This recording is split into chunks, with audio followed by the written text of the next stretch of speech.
उसने लाखों रुपए दिए चंदे में कि सुभाष चंद्र बोस आप आजादी के लिए लड़ रहे हैं, हमारे पास दौलत तो है, हम आपको दौलत दे रहे हैं, ताकत मेरे पास नहीं है। वहीं पर एक बूढ़ी माँ थी, उस बूढ़ी माँ ने कहा कि सुभाष चंद्र बोस मेरे पास आओ, हम आपको कुछ नहीं दे सकते, मेरी आशीर्वाद तुम्हारे साथ है। सुभाष चंद्र बोस ने कहा कि माँ ये बताओ तुम्हारे पास कोई औलाद है? उन्होंने कहा कि मेरा एक बेटा है जो जवान है। उन्होंने कहा कि उसी बेटे को दे दो।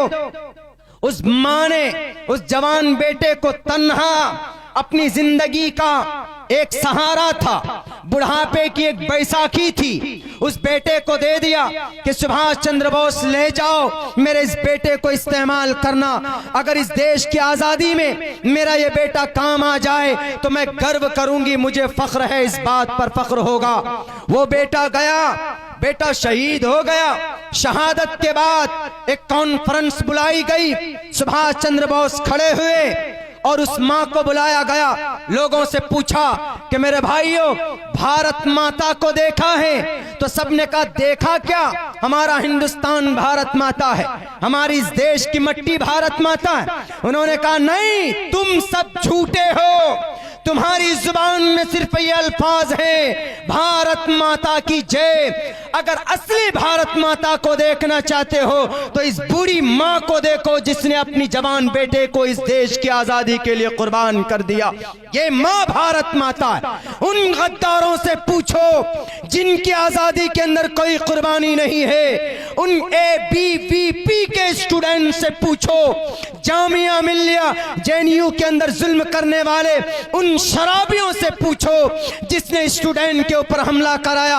ABVP साफ लफ्जों में कहता हूं, अखिल भारत विश्व परिषद हिंदुस्तान के JNU के स्टूडेंटों, आपने डंडा लेकर भारत माता के जय के नाम पर, भारत माता के नाम पर इंस्टीट्यूट के अंदर, जामिया मिल्लिया के अंदर, JNU के अंदर आपने एक उग्र किया, आपने डराया।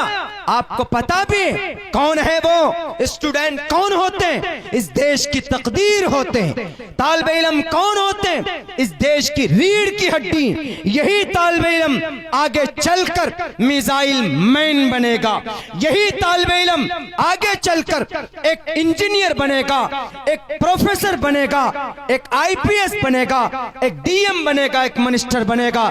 लेकिन तुमने तो बस सोच लिया है कि भारत माता की जय जुबान से नहीं, दिल से मोहब्बत का इजहार करो। और दिल से मोहब्बत का इजहार इस देश का मुसलमान करता है और हजारों हिंदू भाई करते हैं। और इस प्रोटेस्ट में सिर्फ मुसलमान नहीं, मुसलमानों से कहीं ज्यादा हिंदू भाइयों की तादाद। क्यों? क्योंकि ये जो कानून आया है ये सिर्फ मुसलमानों के लिए नहीं, बल्कि ये हिंदुस्तान के संविधान को बदलने की कोशिश की गई। संविधान कहता इक्वलिटी बिफोर लॉ, सब बराबर हैं। धोनी के लिए मैं यही कहना चाहूँगा, 10 मिनट के लिए हाथ जोड़ के रिक्वेस्ट है, मैं भूखा प्यासा यहीं पे बैठा रहूँगा।